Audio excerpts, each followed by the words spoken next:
Hello दोस्तों, mail के निराला आप लोगों को अपने ही चैनल पे स्वागत करता हूं। दोस्तों चलिए आज हम लोग पढ़ने वाले हैं बिहार बोर्ड का वीवीआई ऑब्जेक्टिव प्रश्न को। तो आप लोग वीडियो में शुरू से अंत तक बने रहिए, एक एक प्रश्न को आप लोगों को बेखिया के साथ बताने वाले हैं। तो देखिए, चलिए हम लोग चलते हैं पहला प्रश्न पे। कहता है प्रकाश की किरण गमन करती है। तो देखिए, प्रकाश की किरण जो गमन करती है सीधी रेखा में, टेढ़ी रेखा में, किसी भी दिशा में, इनमें से कोई नहीं, है ना। तो देखिए, प्रकाश जो गमन करती है तो वो सीधी रेखा में गमन करती है। जैसे देखिए, यहाँ से किरण निकलती है, यहाँ से, है ना। तो ये जो निकलती है तो कैसे सीधी रेखा में निकलती है, तो इसलिए प्रकाश जो गमन करती है ये सीधी रेखा में गमन करती है। सीधी रेखा को ही क्या कहते हैं? सरल रेखा कहते हैं, है ना। सीधी को ही सरल रेखा कहते हैं, सीधी रेखा को सरल रेखा। तो प्रकाश जब भी गमन करती है तो वो सरल रेखा या सीधी रेखा भी बोल सकते हैं। चलिए अगला प्रश्न देखिए। चलिए देखिए, 2 नंबर का प्रश्न क्या है? प्रकाश का न्यूनतम वेग होता है। तो देखिए, प्रकाश का जो न्यूनतम वेग होता है तो कहाँ होता है? तो देखिए, प्रकाश का न्यूनतम वेग, तो देखिए सबसे जो प्रकाश का वेग होता है वो निर्वात में होता है, ठीक है। निर्वात में प्रकाश का वेग सबसे ज़्यादा होता है। निर्वात के बाद निर्वात से कम किस में होता है? हवा में होता है, ठीक है। निर्वात से कम हवा में होता है। हवा से कम किस में होता है? पानी में होता है। हवा से कम पानी में होता है, और पानी से भी कम किस में होता है? ये कांच में होता है, ठीक है। हवा से भी कम किस में होता है? कांच में होता है।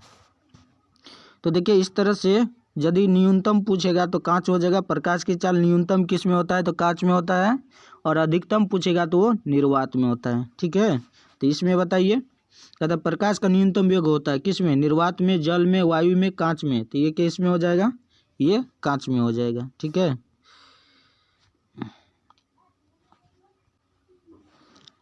देखिए अगला प्रश्न 3 का कहता है कि मोटर गाड़ी के चालक के सामने लगा रहता है। मोटर गाड़ी के चालक के सामने लगा रहता है समतल दर्पण, उत्तल दर्पण, अवतल दर्पण, उत्तल लेंस, है ना।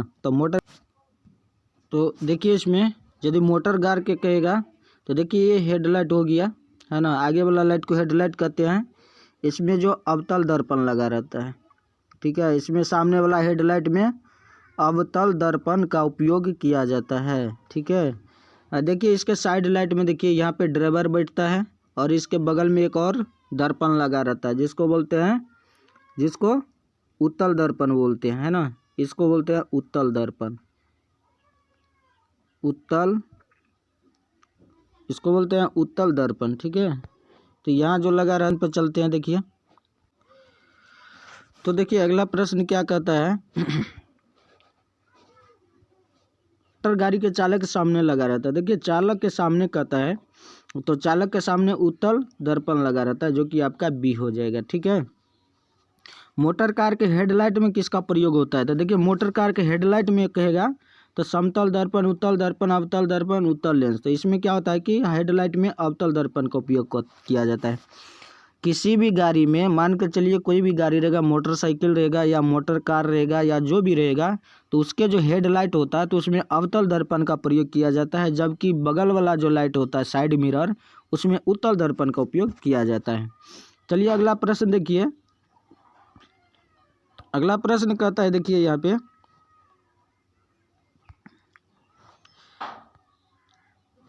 कहता है समतल दर्पण द्वारा बना प्रतिबिंब होता है। तो देखिए समतल दर्पण द्वारा जो प्रतिबिंब बनता है वो काल्पनिक बनता है, ठीक है। तो इसकी सही हो जाएगा।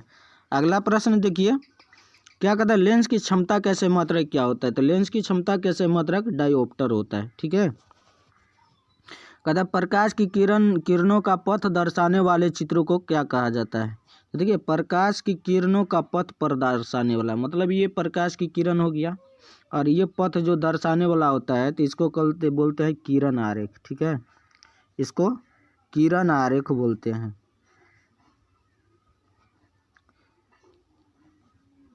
किरण आरेख, ठीक है। तो ये किरण आरेख हो गया, तो इसलिए ये आपका कितना हो जाएगा?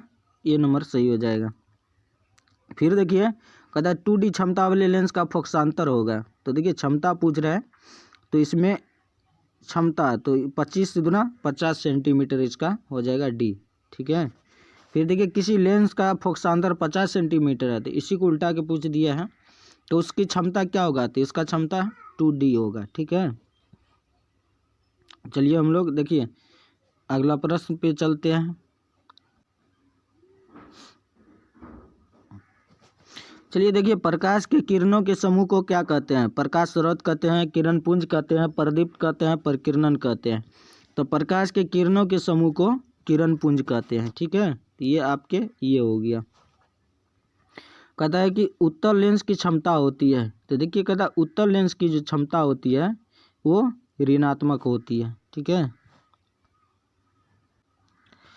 चलिए देखिए अगला 11 नंबर का कहता है उत्तल लेंस की क्षमता होती है। तो देखिए उत्तल लेंस की जो क्षमता होती है ऋणात्मक, धनात्मक, ए और बी दोनों, इनमें से कोई नहीं। तो उत्तल लेंस की जो क्षमता होती है वो धनात्मक होती है। ठीक है, अवतल लेंस का ऋणात्मक हो जाएगा। फिर अवतल लेंस की क्षमता होती है, देखिए उत्तल का ही उल्टा क्या होता है, अवतल होता है। जब उत्तल लेंस में धनात्मक होती है इसका क्षमता, तो अवतल में क्या हो जाएगा, ऋणात्मक हो जाएगा। ठीक है, कहता उत्तल लेंस को कहते हैं, तो देखिए उत्तल लेंस को कहते हैं अभिसारी लेंस, द्वि उत्तल लेंस, अपसारी लेंस, इनमें से कोई नहीं। तो उत्तल लेंस को कहते हैं अभिसारी लेंस। ठीक है, अब इसी का उल्टा क्या हो जाएगा, अभिसारी का उल्टा अपसारी हो जाएगा, अवतल लेंस को कहते हैं, अवतल लेंस को कहते हैं अभिसारी लेंस, द्वि उत्तल लेंस, अपसारी लेंस, इनमें से कोई नहीं। ठीक है, तो उत्तल लेंस को यदि अभिसारी लेंस कहते हैं तो अवतल को क्या कहेंगे, इसको अपसारी लेंस कहेंगे। ठीक है, तो ये 14 का सी हो जाएगा। चलिए अगला प्रश्न देखिए 15 का, कहता निम्न में से कौन सा पदार्थ लेंस बनाने के लिए प्रयुक्त नहीं किया जा सकता है ना। कहता निम्नलिखित में से कौन सा पदार्थ लेंस बनाने के लिए प्रयुक्त नहीं किया जा सकता है। तो चलिए देखिए यहाँ पे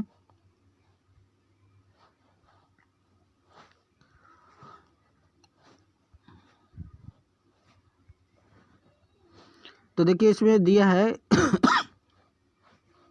जल हो गया, कांच हो गया, प्लास्टिक हो गया, मिट्टी हो गया।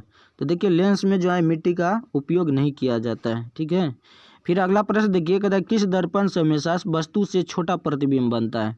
तो देखिए वस्तु से छोटा प्रतिबिंब प्राप्त करने के लिए इसमें कैसा होता है कि इसमें उत्तल दर्पण का प्रयोग किया जाता है। ठीक है, अगला प्रश्न देखिए, कहता है कि किस दर्पण से वस्तु का बड़ा प्रतिबिंब बनता है। जब उत्तल में छोटा बनता है तो अवतल में क्या होगा, बड़ा बनेगा, जो कि आपका बी सही हो जाएगा। प्रकाश के परावर्तन के कितने नियम है। तो देखिए प्रकाश के परावर्तन का 2 नियम है। ठीक है, तो पहला नियम देखिए क्या होता है, जैसे ये दर्पण ले लीजिए, कोई भी ये दर्पण है। ठीक है, ये आपतित किरण जो होता है और ये परावर्तित किरण होता है। ठीक है, ये आने वाले किरण आपतित और परावर्तित, इस पर डाल अभिलंब भी डाल देते हैं।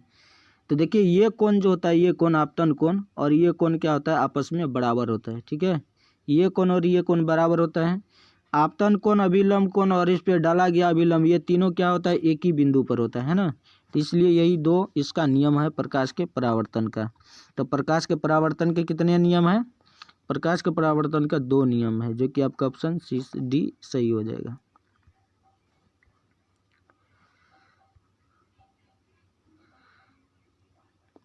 चलिए अगला देखिए, कहता है फोटोग्राफी कैमरा का अभिदृश्य होता है।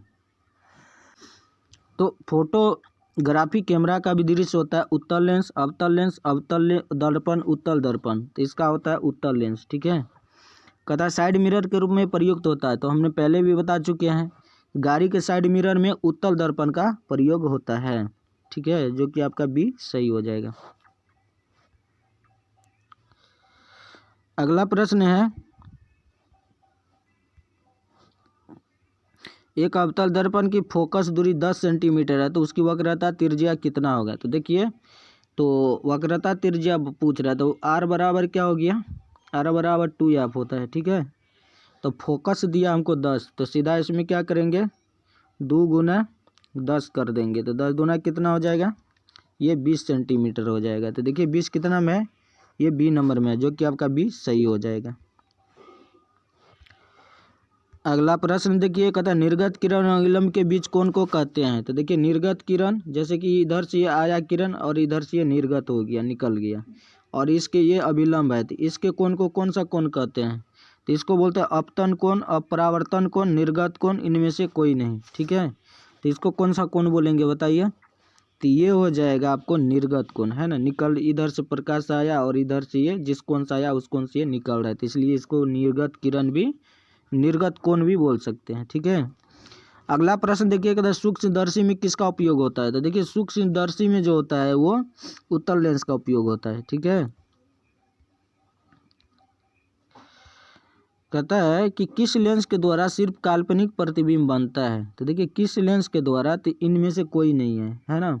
उत्तल लेंस हो गया, अवतल लेंस हो गया, बाइफोकल हो गया, तो इसमें कोई नहीं। समतल दर्पण द्वारा काल्पनिक प्रतिबिंब बनता है। ठीक है, तो इसमें लेंस पूछ रहा है, तो लेंस में पूछ रहा है, तो इनमें से कोई नहीं होगा। ठीक है, अगला कहता है परावर्तन के नियम से निर्धारित होता है। तो परावर्तन के नियम से क्या होता है, परावर्तन कोण अपवर्तन कोण के बराबर होता है, जो कि आपका बी सही हो जाएगा। ये बी नंबर का आपका सही होगा। काल्पनिक प्रतिबिंब हमेशा कैसा होता है बताइए। काल्पनिक प्रतिबिंब हमेशा सीधा होता है। ठीक है, अगला प्रश्न देखिए, कहता लेंस में मुख्य फोकस की संख्या कितनी होती है। तो देखिए लेंस की बात कहती है। ठीक है, तो इस तरह से ये लेंस हो गया, और इसको प्रकाशिक केंद्र बोलते हैं, ये F1 हो गया। ठीक है, ये F1 हो गया, एक और होता है F2, 2F2 हो गया। ठीक है, तो इसमें फोकस कितना हो गया, इसमें 2 हो गया। ठीक है, तो कहता है कि लेंस में मुख्य फोकस की संख्या कितनी होती है। तो इसमें मुख्य फोकस की संख्या 2 होती है। अगला प्रश्न है कि दाढ़ी बनाने में कौन सा दर्पण प्रयुक्त होता है। तो दाढ़ी बनाने में अवतल दर्पण का प्रयुक्त किया जाता है। ठीक है, तो चलिए हमने इस वीडियो में इतना ऑब्जेक्टिव कवर किए, तो आगे और भी इसी तरह का ऑब्जेक्टिव हम लाते रहेंगे। यदि आप लोगों को वीडियो अच्छा लगा है तो हमारे चैनल को सब्सक्राइब कर दीजिए LK निराला को, और हमारे फेसबुक पेज को फॉलो कर लीजिए। तो चलिए आगे हम लोग मिलते अगले वीडियो में, तब तक के लिए जय हिंद।